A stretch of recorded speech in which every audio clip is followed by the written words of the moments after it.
Anyway, may nga po nagyan sa tanan sa council nga na legislative nga na din karon led by the one and only presiding officer ng Honorable Lasco and atong punong barangay here with us. Yeah, punong barangay Alwikla. Mga senior citizen cheer niya po na to. Kaya po Pastor Benny Hidalgo ang atong mga kaubanan, ang atong back chair si Sir Ron. Once again, atong tanan maayong hapon.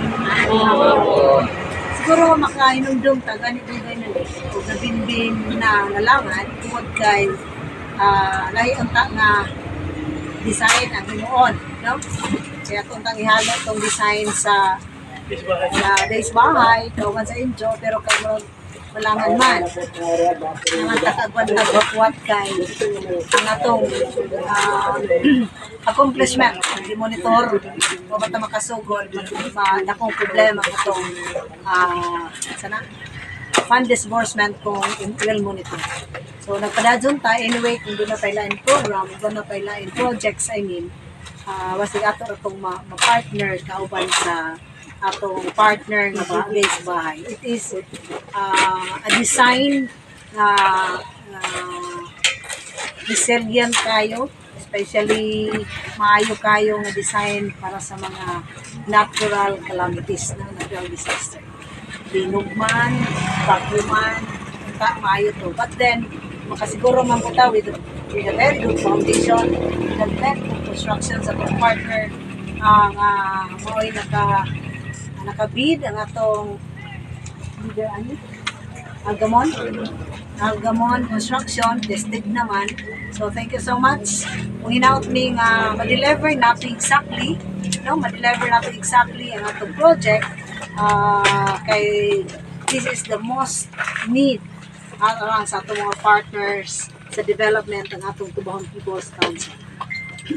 Naibaw man ta nga atong Tubahon People's Council atong gikuhaan hugot dasig, no?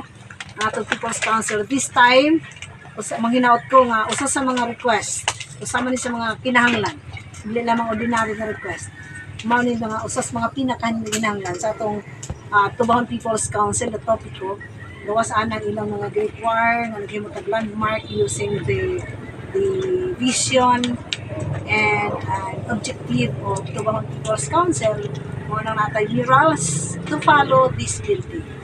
Manghinaot ko as we use this building, as we utilize this building, mahimo untang mas laom, mas lapad ang atong pagsabot kabahin sa kahintang sa atong katawhan that represents especially the topiko, the Tubahon People's Council.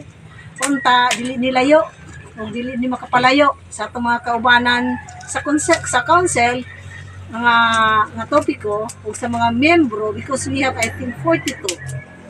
No? At number 42, 43, in exact number, ang membro sa Tubahon People's Council. It is composed na ibaw naman ta, naglangkob di sa mga sectoral representative, matong i-recognize kanina ang senior citizen, kaya usang senior citizen nga membro sa atong Tubahon People's Council.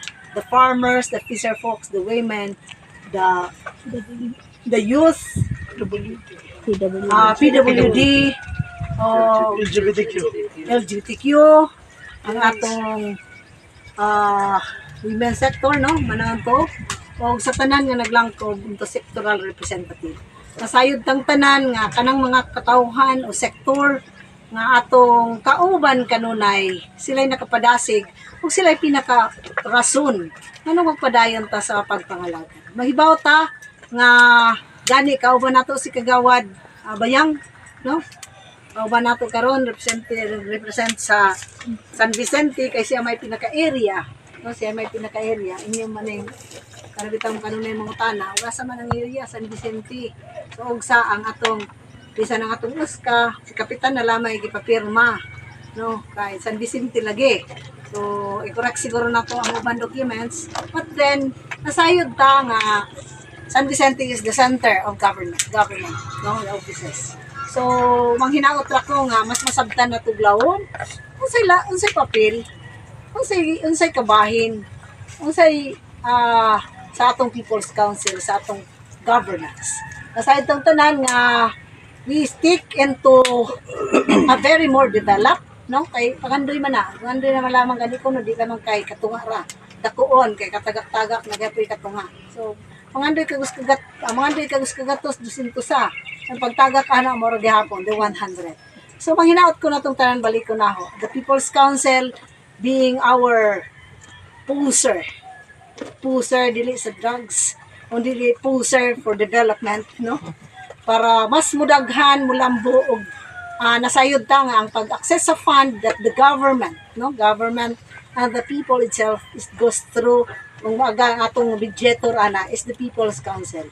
Nganong mas masabtan unsay gibuhat anang munisipyo, sana ba gibuhat anang ibabaw, no? Unsay gibuhat ana nila tanan. So siguro they are our voice in the community. The Topiko, the Tubahon People's Council are our voice.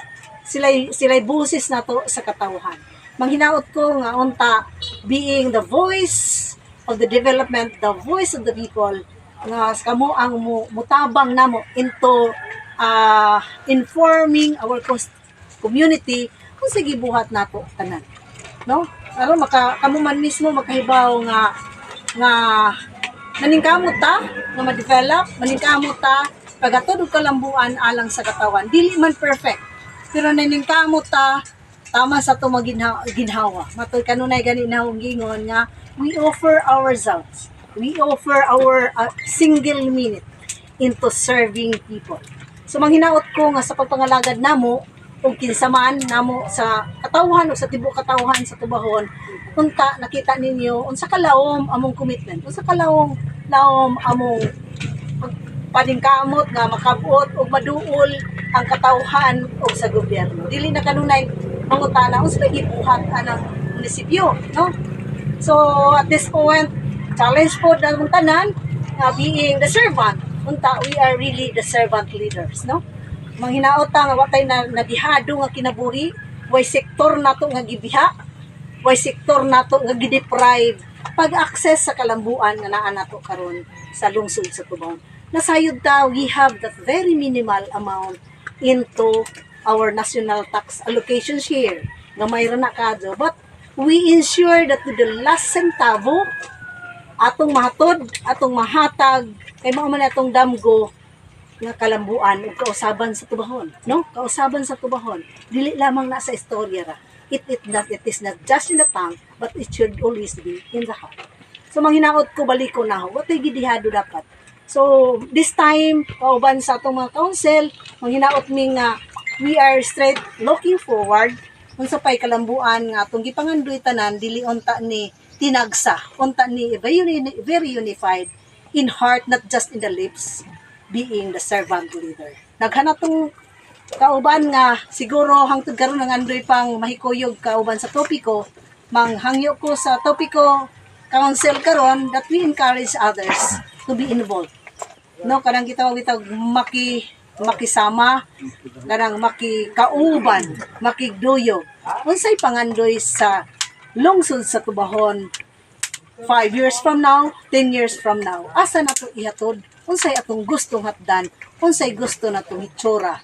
Pag-abot sa napu man, 20 man, 30 years man, gikan karon, walain makahatod ana. Kitang tanan, not just the elected officials, not just us. Pero nasayod ko with our very konkreto nga pangandoy kung saan pagkabo tag kalambuan, it is in our hands. Natong tanan, nasayod ko nga dili layo atong pangandoy, ay dili layo ang atong kasing-kasing kung hikapo nato pagpangalagad sa katawhan. Natong tanan, once again, congratulations, especially the Topiko, natong tanan, this is still one of our pangandoy na matukod ni manghinaot ko na dili nato ihunong ang atong paglihok alang sa kalambuan sa katawhan sa Tubahon ug alang sa atong tinguha nga pagbag-o sa dagway sa Tubahon. Daghang salamat, mayong hapon. Alright, daghang salamat kaayo Mayor no. In ang pag-usog yun na